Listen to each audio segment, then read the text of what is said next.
नमस्कार, सिटी न्यूजच्या बुलेटिन मध्ये प्रेक्षकांचं मनपूर्वक स्वागत आहे। आज दिनांक 28 मे 2026 गुरुवार। बातमीपत्राची सुरुवात करूया सुविचार मालेने। बाहेरील जग बदलण्यापेक्षा स्वतःच्या अंतर्गत डोकवणे म्हणजेच अध्यात्म होय। आत्मपरीक्षण हे प्रगतीचे साधन आहे। आजचा सुविचार आपण बघितलात। आता बघूया आजच्या ठळक बातम्या।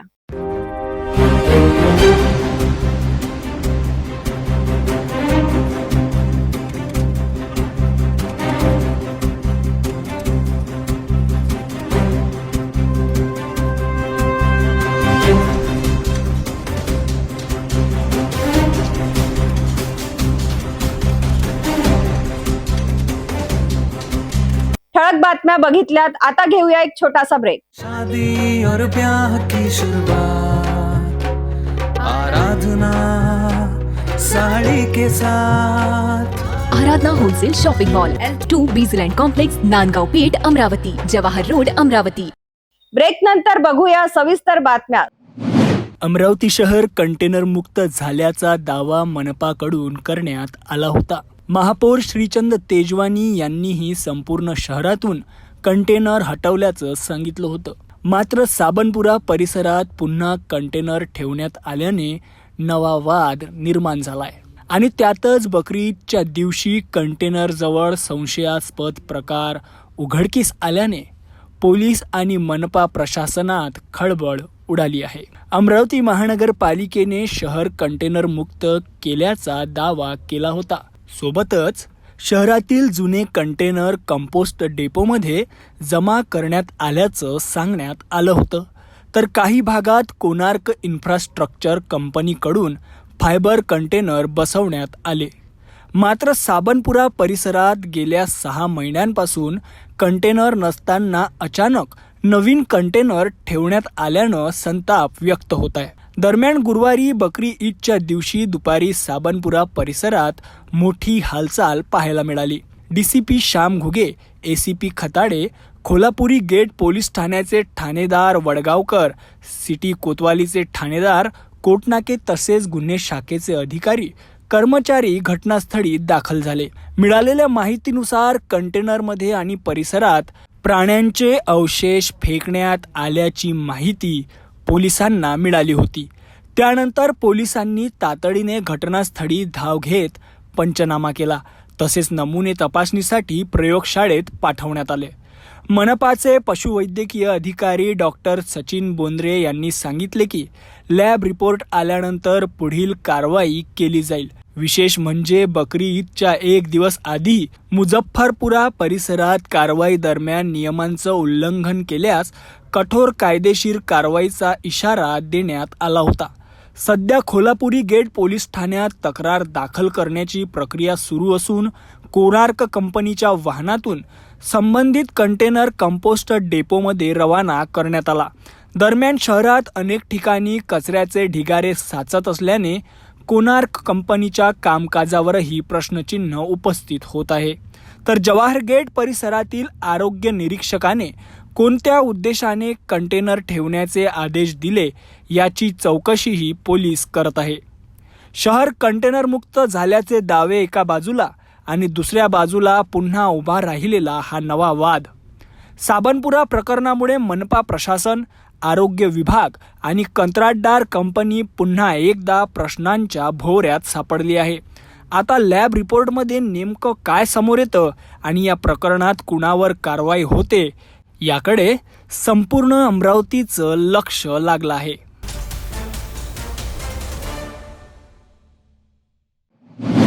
अमरावतीत आज भर दुपारी हवामानाने अचानक यू टर्न घेतला आणि उकाड्याने हैराण झालेल्या नागरिकांना वरुण राजाने मोठा दिलासा दिला। सकाळपासून प्रचंड उष्णतेने नागरिक त्रस्त झाले होते, मात्र दुपारच्या सुमारास अचानक काळे ढग दाटून आले आणि विजांच्या कडकडासह मुसळधार पावसाने दमदार हजेरी लावली।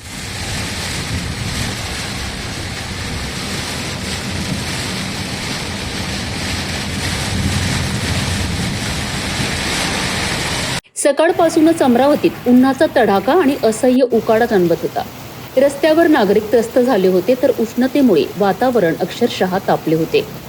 मात्र दुपारच्या सुमारास अचानक हवामानात मोठा बदल झाला। शहरावर काळ्या ढगांनी गर्दी केली आणि काही क्षणातच विजांच्या कडकडाटासह जोरदार पावसाला सुरुवात झाली. सोसाट्याचा वारा, ढगांचा गडगडाट आणि कोसळणाऱ्या पावसांच्या सरींमुळे वातावरणात अचानक गारवा निर्माण झाला. भर दुपारी आलेल्या या पावसामुळे उकाड्यापासून हैराण झालेल्या अमरावतीकरांना मोठा दिलासा मिळाला आहे. अनेक नागरिकांनी पावसाचा आनंद घेत समाधान व्यक्त केले. अचानक झालेल्या या पावसामुळे शहरातील वातावरण सुखावले असून आगामी काही तास हवामानात आणखी बदल होण्याची शक्यता व्यक्त केली जात आहे.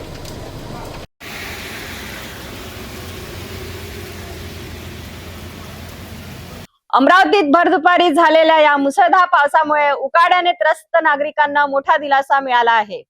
आता पुढील काही दिवस मान्सून पूर्व पावसाची अशीच हजेरी कायम राहणार का, याकडे सर्वांचे लक्ष लागले आहे.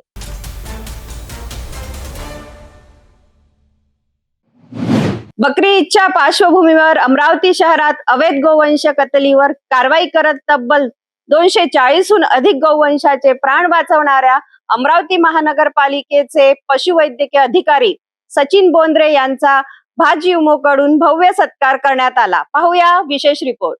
गेल्या 8 ते 10 दिवसापासून अमरावती महानगरपालिकेच्या पशुवैद्यकीय विभागाने पोलीस प्रशासनाच्या मदतीने विशेष मोहीम राबवली. या मोहिमेदरम्यान कत्तलखान्याकडे नेण्यात येणारे तसेच अवैधरित्या डांबून ठेवलेले 240हून अधिक गोवंश मुक्त करण्यात आले आहे. या बेजुबान जनावरांचे प्राण वाचवण्यात पशुवैद्यकीय अधिकारी सचिन बोंद्रे आणि त्यांच्या पथकाची महत्त्वाची भूमिका राहिली. त्यांच्या या उल्लेखनीय कामगिरीबद्दल भारतीय जनता युवा मोर्चा अर्थात भाजयुमो अमरावती शहर जिल्ह्याच्या वतीने त्यांचा सत्कार करण्यात आला. भाजयुमो पदाधिकारी महानगरपालिका कार्यालयात पोहोचले आणि पुष्पगुच्छ देत सचिन बोंद्रे यांचा सार्वजनिक सन्मान केला. यावेळी भाजयुमो आणि भाजपचे अनेक पदाधिकारी व कार्यकर्ते मोठ्या संख्येने उपस्थित होते. या प्रसंगी भाजयुमो शहर जिल्हाध्यक्ष विकी उर्फ विजय शर्मा यांनी महाराष्ट्र सरकारच्या गोवंश हत्या बंदी कायद्याची प्रभावी अंमलबजावणी केल्याबद्दल मनपा आणि पोलीस प्रशासनाचे कौतुक केले. गेल्या काही दिवसात प्रशासनाने दाखवलेली तत्परता अत्यंत कौतुकास्पद असून भविष्यातही अशाच प्रकारची कठोर कारवाई सुरू राहावी अशी अपेक्षा त्यांनी व्यक्त केली. दरम्यान भाजयुमोच्या वतीने मनपा प्रशासन आणि पोलीस विभागाचे आभारही व्यक्त करण्यात आले. गेल्या 5 दिवसापासून बकरी संदर्भामध्ये विविध प्रशासकीय बैठकी झाल्या. माननीय जिल्हाधिकारी, माननीय पोलीस आयुक्त, माननीय आयुक्त महानगरपालिका यांच्या सोबत झालेल्या बैठकांमध्ये विविध प्रकारचे सूचना, विविध प्रकारचे आदेश, गोरक्षण, गोवंश हत्या प्रतिबंधक कायदा तसेच प्राणी संरक्षण कायदा, ॲनिमल क्रुएल्टी या संदर्भाने अनेक शासन निर्णय तथा पशुसंवर्धनाचे आयुक्त यांच्यामार्फत ज्या सूचना आल्या तसेच शासन निर्णयानुसार ज्या सूचना आल्या त्यानुसार आम्ही काम करत गेलो. हे काम करत असताना विविध ठिकाणी अडचणी आलेल्या आहेत. संवेदनशील भागांमध्ये काम करत असताना नागरिकांचा विरोध, अतिशय जीव मुठीत धरून नागरिकांच्या सहकार्याने आम्हाला काम करावं लागलं. हे काम करत असताना पोलिसांना, महानगरपालिकेला आणि आमच्या सर्व टीम्सला प्रसारमाध्यमांनी इतकी मदत केली की आमचं संरक्षण प्रसारमाध्यमांच्या न्यूजच्या स्वरूपाने आम्हाला भेटत होतं. प्रसारमाध्यमांनी अतिशय त्यांची मोलाची भूमिका यामध्ये बजावली की आमच्या गाड्या ज्या ठिकाणी जात असतील, संवेदनशील भागामध्ये जात असतो तर त्याचं लाईव्ह प्रक्षेपण त्यांनी दाखवलं आणि कशा पद्धतीने आम्ही काम करतोय. मग तो बिबट्याचं रेस्क्यू असो किंवा गोवंश हत्या प्रतिबंधक कायद्याअंतर्गत कारवाई असो. तर मला एक असं नमूद करावं असं वाटतं की प्रसारमाध्यमाने जी एक सामाजिक ॲक्टिव्हिटीजमध्ये लाईव्ह सेशन्स जे सुरू केले त्याचं खूप एक कौतुक करावं असं वाटतं की जेणेकरून आम्ही ज्या काम करतो ते लोकांपर्यंत पोहोचण्याचं एक ते प्रभावी साधन आहे. म्हणून मला सर्व प्रसारमाध्यमांचा एक महानगरपालिका आयुक्तांच्या वतीने धन्यवाद देतो की आमचा जीविताचं संरक्षण करण्याची जबाबदारी आज आम्ही असं करू शकतो की मीडियामुळे आम्हाला कुठेतरी एक हिंमत असते. तर माझं खरोखरच धन्यवाद सर्वांना देतो आणि बकरी संदर्भाने सर्व नागरिकांनी आम्ही दिलेल्या निर्देशांचं पालन करावं आणि बकरी साजरी करावी. धन्यवाद. अवैध गोवंश वाहतूक आणि कत्तली विरोधात प्रशासनाने उचललेल्या कठोर पावलांमुळे शहरात समाधान व्यक्त केले जात आहे. आगामी काळातही अशा मोहिमा अधिक प्रभावीपणे राबवल्या जातील का, याकडे सर्वांचे लक्ष लागले आहे.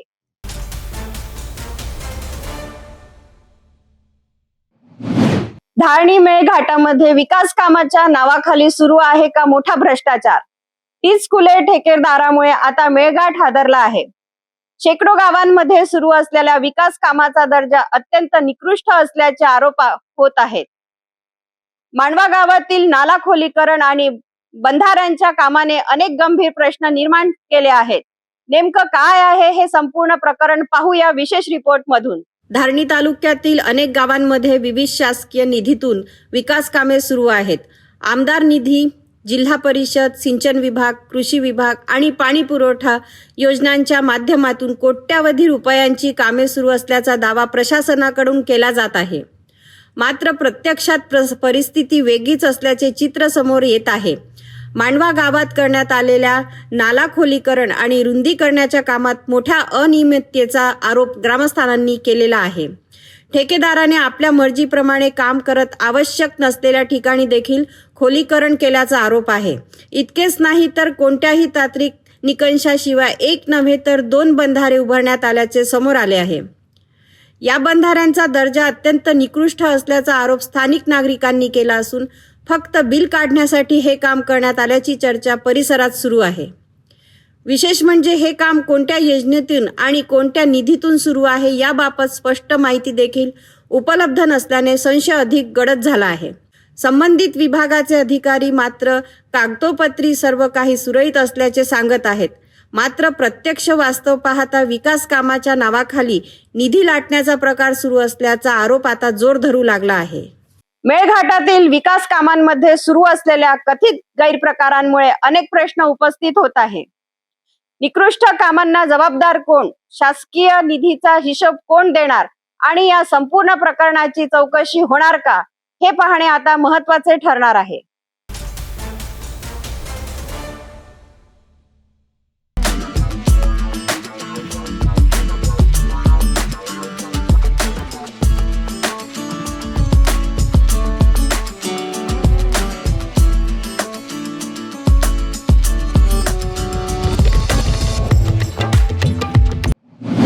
नागपूर शहरातून एक धक्कादायक आणि संतापजनक घटना समोर आली आहे. 2 मित्रांमधील किरकोळ वाद इतका विकोपाला गेला की एका मित्राने दुसऱ्याच्या डोक्यात दगडाने वार करत त्याची निर्गुण हत्या केली. विशेष म्हणजे मृत आणि आरोपी दोघेही मानसिक आजारी असल्याची माहिती समोर आली आहे. मृत तरुणाचे नाव दीपक चंद्रलेख असे असून आरोपीचे नाव अमोल लक्ष्मण वाघमारे आहे. दोघेही अनेक दिवसापासून एकत्र फिरत होते आणि त्यांच्यावर मानसिक उपचार सुरू असल्याची माहिती मिळत आहे. काल रात्री दोघांनी आरोपी अमोलच्या घरी एकत्र जेवण केले. जेवणानंतर ते घराच्या गच्चीवर झोपण्यासाठी गेले. मात्र रात्री उशिरा दोघांमध्ये अचानक वाद झाला. वाद इतका वाढला की आरोपी अमोलने संतापाच्या भरात दीपकच्या डोक्यावर दगडाने सपासप वार केले. हा हल्ला इतका भीषण होता की दीपकचा जागीच मृत्यू झाला. घटनेची माहिती मिळताच पोलिसाचे डीबी पथक आणि ग्रेट मार्शल घटनास्थळी दाखल झाले. आरोपीचा कोणताही गुन्हेगारी रेकॉर्ड नसतानाही पोलिसांनी गुप्त माहितीच्या आधारे तपासाची चक्रे वेगाने फिरवली. अखेर अवघ्या 1 ते 1.5 तासाच्या आत आरोपी अमोल लक्ष्मण वाघमारे याला पोलिसांनी ताब्यात घेतले. या घटनेमुळे नागपूर शहरात एकच खळबळ उडाली असून पुढील तपास पोलीस करत आहे. आज सकाळी माहिती मिळाली की मृतक दीपक चंद्रलेख याचा आरोपी अमोल वाघमारे यांनी आरोपीच्या घरी राहते घरी टेरेसवर दगडाने त्याच्या डोक्यावर वार करून गंभीर जखमी करून खून केला आहे. त्या माहितीवरून आम्ही स्पॉटला गेलो होतो. स्पॉट हा आरोपी अमोल लक्ष्मण वाघमारे याचा आहे. याचे घरचे याला घरी बहीण आहे. याची बहीण सांगते की तो वेडसर आहे आणि त्याचा उपचार सुरू आहे. त्यानंतर आम्ही मृतकबद्दल माहिती घेतली असता मृतक दीपक चंद्रलेख याचे वडीलसुद्धा सांगतात की तो सुद्धा वेडसर असून त्याचासुद्धा उपचार सुरू आहे. हे दोघेही एकमेकांसोबत फिरतात नेहमी. यांना दोघांना लोकांनी बघितलेलं आहे सोबत. कालसुद्धा रात्री यांना दोघांना काही लोकांनी बघितलेलं आहे. त्यानंतर हे दोघे घरी गेले आरोपीच्या घरी आणि जेवण केल्यानंतर हे वर झोपायला गेले टेरेसवर आणि टेरेसवर त्यांच्यात आपसात वाद होऊन आरोपी अमोल वाघमारे याने दीपक चंद्रलेख याच्या डोक्यावर वार करून त्याचा खून केलेला आहे. मैत्रीचे नाते विश्वासाचे मानले जातात. मात्र नागपुरातील या घटनेने हेच नाते रक्तरंजित झाल्याचे समोर आले आहे. सध्या आरोपी पोलिसांच्या ताब्यात असून या प्रकरणाचा पुढील तपास सुरू आहे.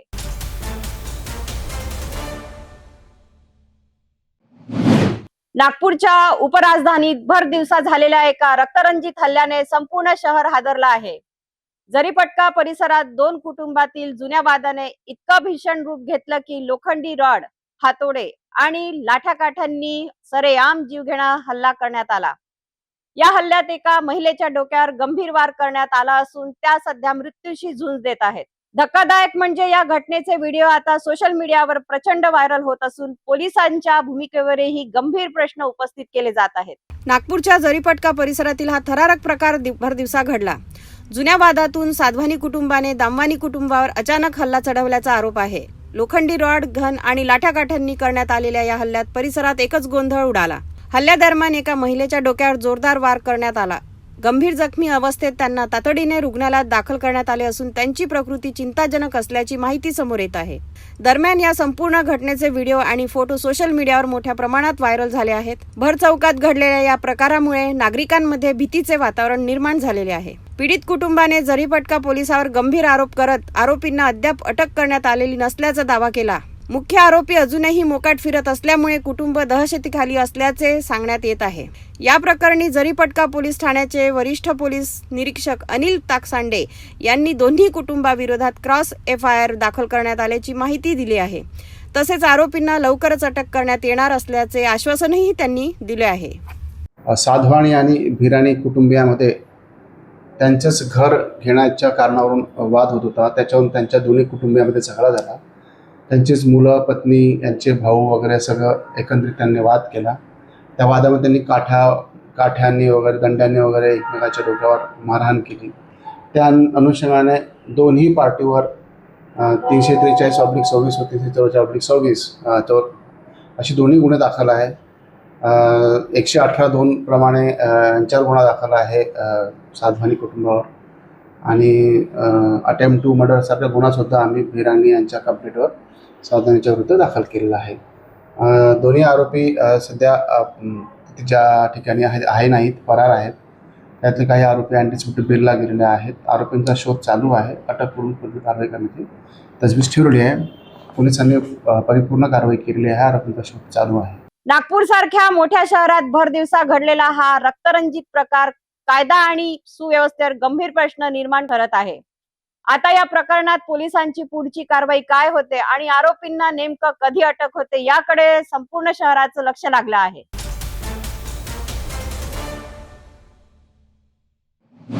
नागपुरातील हसनबाग कब्रस्तान परिसरात सुरू असलेल्या उड्डाणपूल बांधकाम दरम्यान अचानक एका डीपीला आग लागल्याने परिसरात एकच खळबळ उडाली. मात्र उपस्थित नागरिकांच्या सतर्कतेमुळे हा मोठा अनर्थ टळला. पाहूया विशेष रिपोर्ट. नागपुरातील हसनबाग कब्रस्तान परिसरात सुरू असलेल्या उड्डाणपूल बांधकामादरम्यान अचानक एक वीज वितरण डीपी मध्ये आग लागली. आग लागताच परिसरात अफरातफरीचे वातावरण निर्माण झाले आणि कामगारांसह नागरिकांमध्ये भीतीचे वातावरण पसरले. प्रत्यक्षदिनी दिलेल्या माहितीनुसार डीपी मधून अचानक धूर आणि आगीच्या ज्वाळा बाहेर पडू लागल्या. मात्र घटनास्थळी उपस्थित असलेल्या काही नागरिकांनी आणि कामगारांनी तात्काळ फायर एक्स्टिंग्विशरच्या मदतीने आग विझवण्याचा प्रयत्न सुरू केला. त्यांच्या तत्परतेमुळे काही वेळातच आगीवर नियंत्रण मिळवण्यात यश आले आणि मोठा अनर्थ टळला. प्राथमिक माहितीनुसार शॉर्ट सर्किटमुळे ही आग लागल्याचा अंदाज व्यक्त करण्यात येत आहे. या घटनेत कोणतीही जीवितहानी झाली नसली तरी काही काळ परिसरात भीतीचे वातावरण निर्माण झाले होते. वेळेवर आग आटोक्यात आल्याने मोठी दुर्घटना टळली असली तरी बांधकाम साईटवरील सुरक्षेच्या उपाययोजनाबाबत आता प्रश्न उपस्थित केले जात आहे.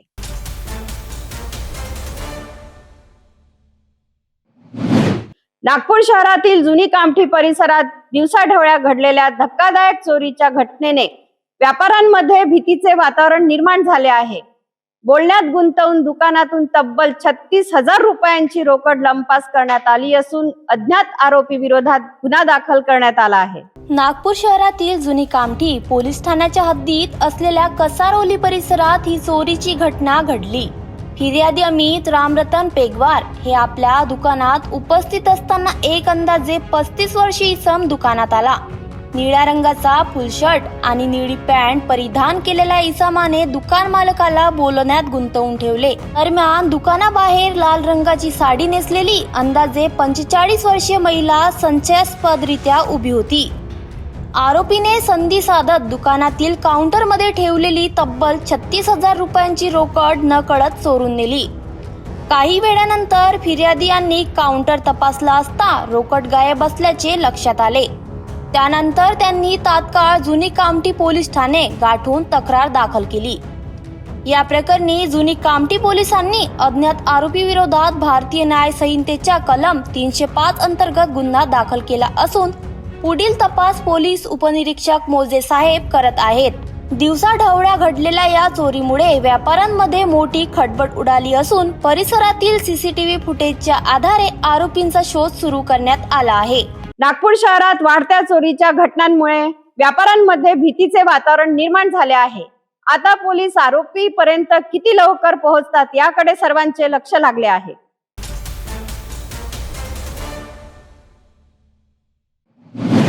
नागपूरमध्ये ऑनलाईन क्रिकेट सट्ट्याच्या व्यसनाने एका विश्वासू मॅनेजरला थेट गुन्हेगार बनल्याची धक्कादायक घटना समोर आली आहे.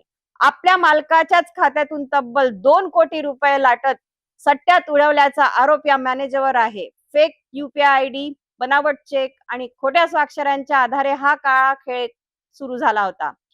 मात्र एका चेक बाउन्सने संपूर्ण घोटाळ्याचं बीग फुटलं आणि आता आरोपी झरीपटका पोलिसांच्या ताब्यात आहे. नागपूरच्या झरीपटका आणि इतवारी भागात अशोक हार्डवेअर नावाने व्यवसाय करणारे व्यापारी शंकरलाल खटुमल यांनी आपल्या दुकानाची जबाबदारी जयकुमार खुरे या तरुण मॅनेजरकडे सोपवली होती. मालकाचा पूर्ण विश्वास जिंकलेल्या जयकुमारनेच आता कोट्यवधी रुपयाचा अपहार केल्याचा आरोप समोर आलेला आहे. ऑनलाईन क्रिकेट सट्ट्याच्या व्यसनात अडकलेल्या आरोपीने दुकानाच्या बँक खात्याशी स्वतःचा बनावट UPI ID लिंक केला. त्यानंतर संशय येऊ नये म्हणून कधी 1 लाख तर कधी 2 लाख रुपये असे टप्प्याटप्प्याने पैसे स्वतःच्या खात्यात वळवत गेला. इतक्यावरच न थांबता आरोपीने मालकाच्या नावाने बनावट चेक तयार केले. त्यावर खोट्या स्वाक्षऱ्या करून बँकेतून पैसे काढल्याचा आरोप आहे. दुकानातील व्यवहार RTGS द्वारे होत असल्यामुळे मालकाला सुरुवातीला काहीच संशय आला नाही. मात्र अचानक एक चेक बाउन्स झाल्यानंतर संपूर्ण प्रकरण उघडकीस आले. बँक स्टेटमेंट तपासल्यानंतर तब्बल 2 कोटी रुपयाचा अपहार झाल्याचे स्पष्ट झाले आणि मालकाच्या पायाखालची जमीनच सरकली. मालकाच्या तक्रारीवरून झरीपटका पोलिसांनी आरोपी जयकुमार खुरे विरोधात विश्वासघात, फसवणूक आणि बनावट कागदपत्र तयार केल्याप्रकरणी गुन्हा दाखल केला आहे. पोलिसांनी आरोपीला अटक केली असून न्यायालयाने त्याला 3 दिवसाची पोलीस कोठडी सुनावली आहे. या गुन्ह्यात आणखीन कोणाचा सहभाग आहे का याचाही तपास सध्या सुरू आहे. सदर आरोपीला ऑनलाईन क्रिकेट सट्टा खेळण्याचा नाद लागला आणि त्यांनी याच्या सगळ्या अधिकाराचा गैरफायदा घेऊन स्वतःच्याच नावाचं दुकानाच्या अकाउंटमध्ये जे UPI ID क्रिएट केलं आणि त्या UPI ID मार्फत प्रत्येकदा कधी 1 लाख, कधी 1.5 लाख, कधी 2 लाख असे पैसे तो काढत गेला आणि ऑनलाईन क्रिकेट सट्टा मध्ये तो जुगार खेळत गेला. असे मिळून त्याने आतापर्यंत 1.5 ते 2 कोटी रुपयाचा अपहार केलेला आहे. फिर्यादीच्या असं लक्षात आलं यांनी फिर्यादीच्या नावाचे काही बनावट चेक सुद्धा बनावट सह्या करून त्याचं सुद्धा विड्रॉल बँकेतून केलेली आहे. परंतु एक चेक मात्र बाउन्स झाला आणि जेव्हा मग ती माहिती मालकाला मिळाली, म्हणजे यातील फिर्यादीला मिळाली, फिर्यादीला असं वाटलं की आमचे सगळेच व्यवहार हे RTGS व्यवहाराने होत असतात. मग आता अचानक चेक कसा काय बाउन्स झाला म्हणून त्यांनी ते सगळं चेकिंग केलं. तेव्हा त्यांच्या असं लक्षात आलं की अकाउंटंट म्हणून हा जो आरोपी जयकुमार अनवर खुर्रे आहे त्यांनीच हा सगळा अपहार केलेला आहे आणि त्याच्या विरुद्ध पोलीस स्टेशनला तक्रार दिल्याने आम्ही सदर आरोपी विरुद्ध गुन्हा दाखल करून त्याला अटक केलेली आहे. क्रिकेट सट्ट्याच्या व्यसनामुळे विश्वास, व्यवसाय आणि नातेसंबंध कसे उद्ध्वस्त होऊ शकतात याचं हे मोठं उदाहरण मानलं जात आहे. आता या प्रकरणात तपासात आणखीन कोणते धक्कादायक खुलासे समोर येतात याकडे सर्वांचं लक्ष लागलं आहे.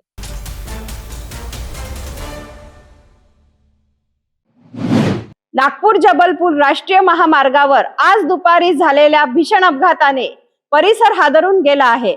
भरधाव मालवाहू वाहन चालकाला डुलकी लागल्याने थेट महामार्गाखाली उतरून झाडावर आदळल्याची प्राथमिक माहिती समोर आली आहे. या भीषण धडकेत एका व्यक्तीचा जागीच मृत्यू झाला असून चालक गंभीर जखमी आहे. नागपूर जबलपूर राष्ट्रीय महामार्गावर आज दुपारी 3 ते 4 वाजताच्या सुमारास हा भीषण अपघात घडला. जबलपूरकडून नागपूरच्या दिशेने येत असलेले MS-20 EG 3627 क्रमांकाचे मालवाहू वाहन अचानक अनियंत्रित झाले आणि थेट महामार्गाखाली उतरले. भरधाव वेगाने असलेले वाहन रस्त्यालगतच्या झाडावर जोरदार आदळल्याने वाहनाचा समोरील भाग पूर्णपणे चक्काचूर झाला. अपघात इतका भीषण होता की वाहनातील मोहम्मद मतीन मोहम्मद इसा वय 50 राहणार छत्रपती संभाजीनगर यांचा जागीच मृत्यू झाला. तर चालक शेख नमीद शेख कबीर वय 39 हे गंभीर जखमी झाले असून त्यांच्यावर देवलापार ग्रामीण रुग्णालयात उपचार सुरू आहेत. प्राथमिक माहितीनुसार चालकाला झोपेची डुलकी लागल्याने वाहनावरील नियंत्रण सुटले आणि हा अपघात घडल्याची शक्यता व्यक्त करण्यात येत आहे. घटनेची माहिती मिळताच देवलापार पोलीस तात्काळ घटनास्थळी दाखल झाले. तसेच ओटीएटल टोल प्लाझा कुमारी येथील कर्मचारी प्रवीण ठाकूर, नितेश नेवारे आणि कुंजीलाल तुमदास यांनीही मदत कार्य सुरू केले. मृतदेह छवी विच्छेदनासाठी पाठवण्यात आला असून पोलिसांकडून पुढील तपास सुरू आहे. महामार्गावरील वाढते अपघात आणि चालकांच्या थकव्याचा प्रश्न पुन्हा एकदा या घटनेमुळे ऐरणीवर आला आहे. महामार्गावरील वेग, थकवा आणि काही क्षणाची डुलकी किती जीवघेणी ठरू शकते याचं हे धक्कादायक उदाहरण आहे. वाहन चालवताना काळजी आणि पुरेशी विश्रांती घेणं किती महत्वाचं आहे हे या दुर्घटनेतून पुन्हा अधोरेखित झालं आहे.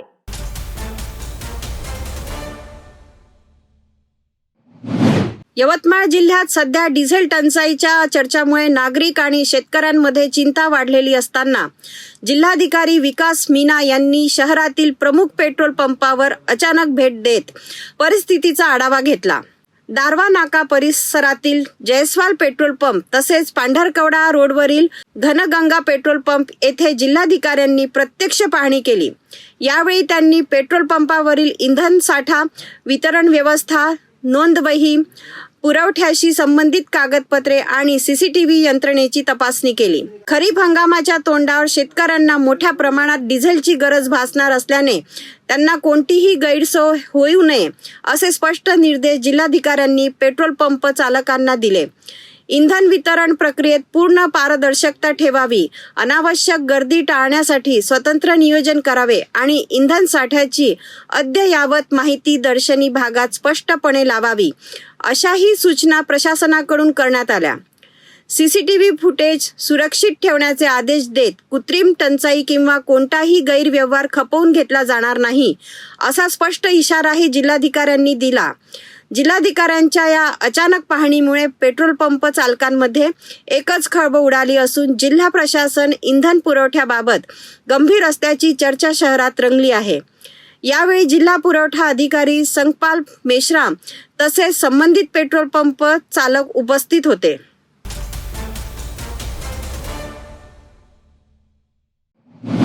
भोकरदन तालुक्यातील धावडा गावात आज ईद उल अजहा म्हणजेच बकरी ईद मोठ्या धार्मिक उत्साहात आणि भक्तिमय वातावरणात साजरी करण्यात आली. मुस्लिम बांधवांनी मोठ्या संख्येने एकत्र येत नमाज अदा केली आणि समाजाला बंधुभाव, शांतता आणि मानवतेचा संदेश दिला. पहाटेपासूनच धावडा गावात ईद उल अजहाचा उत्साह पाहायला मिळाला. मुस्लिम बांधवांनी नवीन वस्त्रे परिधान करून ईदच्या नमाजासाठी मोठ्या संख्येने उपस्थिती लावली. धावडा येथील ईदगाह मैदानावर मौलाना साजिद साहेब यांनी नमाज पठण करून उपस्थितांना ईद उल अजहाचे धार्मिक महत्त्व समजावून सांगितले. त्यात समर्पण, मानवता आणि शांततेचा संदेश देत समाजात प्रेम आणि सलोखा कायम ठेवण्याचे आवाहन त्यांनी केले. याचबरोबर धावडा येथील जामा मस्जिदमध्येही मोठ्या संख्येने मुस्लिम बांधवांनी नमाज अदा केली. मौलाना सलमान साहेब यांनी समाजात ऐक्य, परस्पर सहकार्य आणि सामाजिक सौहार्द जपण्याचे महत्त्व अधोरेखित केले. नमाज अदा झाल्यानंतर ईदगाह मैदान आणि जामा मस्जिद परिसरात आनंदाचे आणि भावनिक वातावरण पाहायला मिळाले. मुस्लिम बांधवांनी एकमेकांना गळा भेट देत ईद मुबारकच्या शुभेच्छा दिल्या. लहान मुलांमध्येही विशेष उत्साह पाहायला मिळाला. नवीन कपडे परिधान करून त्यांनी सणाचा आनंद लुटला. अनेक नागरिकांनी एकमेकांच्या घरी भेट देत शुभेच्छांची देवाणघेवाण केली. धावडा गावात ईद उल अजहाच्या निमित्ताने सर्वत्र आनंद, उत्साह आणि बंधुभावाचे वातावरण निर्माण झाले होते. या सणाच्या माध्यमातून समाजात एकात्मता आणि शांततेचा संदेश देण्यात आला.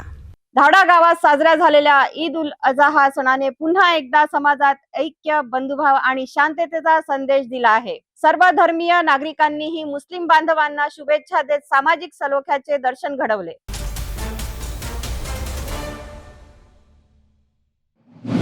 वाशिम जिल्ह्यातील कामरगाव ग्रामपंचायतीच्या भोंगळ कारभारामुळे एका 72 वर्षीय दिव्यांग वृद्धाला गेल्या 1.5 वर्षापासून न्यायासाठी ग्रामपंचायत ते जिल्हा परिषद कार्यालयाचे उंबरठे झिजवावे लागत आहेत. वरिष्ठ अधिकाऱ्यांचे आदेश असतानाही प्रशासनाकडून दुर्लक्ष होत असल्याने ग्रामसंस्थांमध्ये संतापाची लाट आहे. कामरगाव येथील 72 वर्षीय दिव्यांग वृद्ध श्रीकृष्ण अर्जुन किदर्क हे आपल्या हक्काच्या जागेसाठी मोजणीसाठी गेल्या 1.5 वर्षापासून शासकीय कार्यालयाचे हेलपाटे मारत आहे. नमुना 8 मध्ये अधिकृत नोंद असतानाही त्यांच्या जागेवर गावातीलच एका व्यक्तीने कथितरित्या बेकायदेशीर बांधकाम सुरू केल्याचा आरोप करण्यात आला आहे. याबाबत वारंवार लेखी तक्रारी आणि स्मरणपत्रे देऊनही ग्रामपंचायत प्रशासनाने कोणतीही ठोस कारवाई केली नसल्याचा आरोप पंडित कुटुंबाने केला आहे. स्थानिक स्तरावर न्याय मिळत नसल्याने अखेर प्रकरण पंचायत समितीकडे पोहोचले. यानंतर गटविकास अधिकाऱ्यांनी 31 जानेवारी 2025 रोजी जागेची तात्काळ शासकीय मोजणी करण्याचे स्पष्ट आदेश दिले होते. मात्र वरिष्ठ अधिकाऱ्यांच्या आदेशालाही ग्रामपंचायतीने कथितपणे केराची टोपली दाखवल्याचा आरोप होत आहे.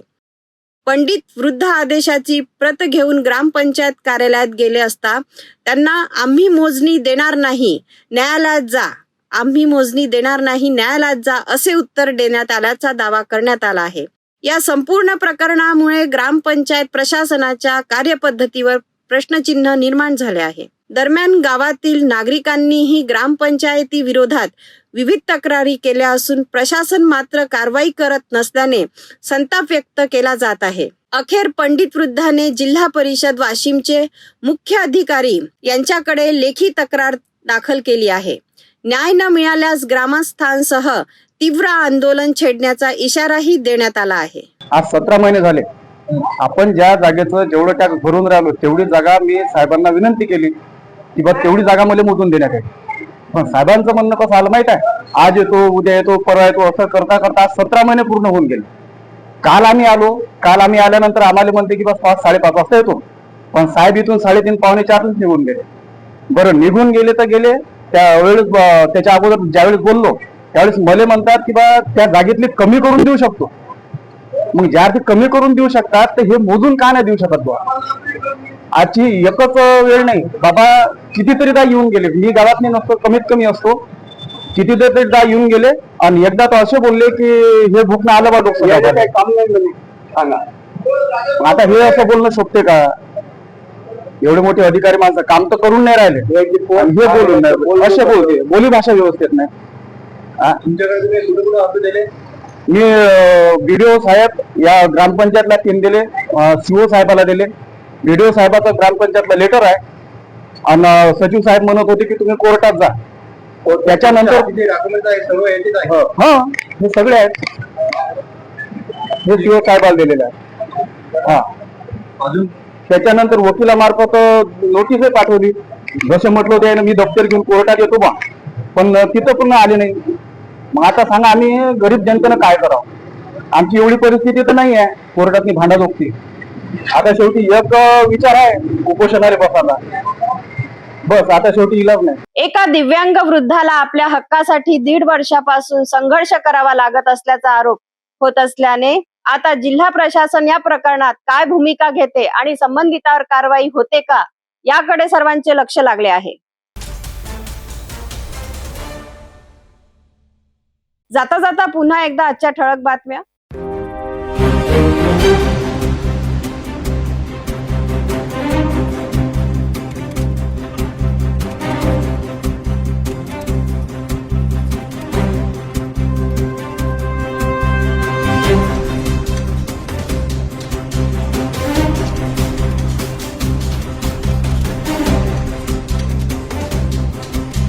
आपण आता सिटी न्यूज चॅनल आपल्या टीव्हीवर सुद्धा बघू शकता.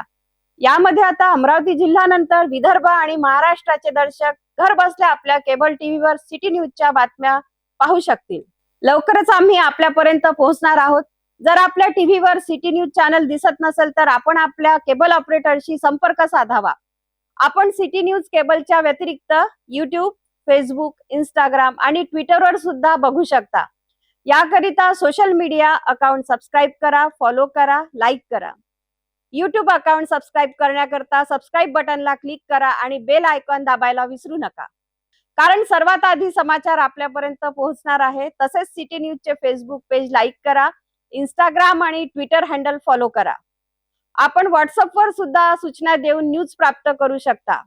व्हॉट्सअप नंबर स्क्रीनवर येत आहे. हे बातमीपत्र एवढ्यावरच थांबूया. पुन्हा भेटूया नवीन घडामोडींसोबत. नमस्कार. हर खबर पर पैनी नजर, हर मुद्दे पर सटीक वार, यही है सिटी न्यूज की पहचान. जहाँ सच्चाई की आवाज दबाई जाती है, वहाँ सिटी न्यूज उठाता है सवाल. हर स्क्रीन पर, हर प्लेटफॉर्म पर हमारी मौजूदगी बोलती है. सिटी न्यूज हमेशा सच के साथ.